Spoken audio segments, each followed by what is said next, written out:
هو السؤال: هل لليهود ثقافة خاصة بهم؟ المنطق والعقل يقول لا، لأن الثقافات بين البشر تتلاحم لا تتصادم، لا تتصادم. وأيضا كذلك الإنسان مدني بطبعه، لا يستطيع أحد أن يعيش وحده. فالتلمود أو التلمود بالكسر أو بالفتح هذا قد كتب سنة 200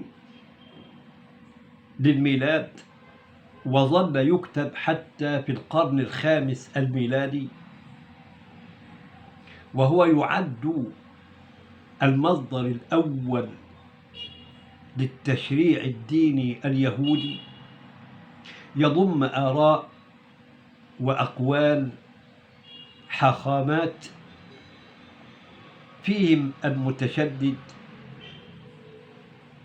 وغير المتشدد، إلا أن هذا التلمود الذي يحوي 63 مقالة،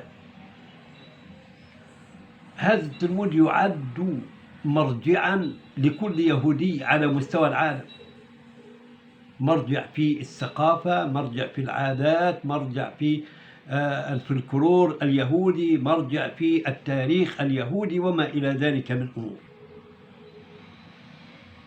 ولكن هل نظر إليه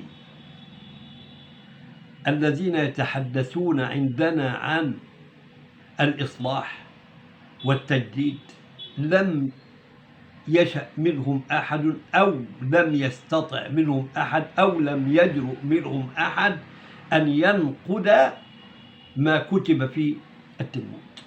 هذه حقيقة يعني. نعم.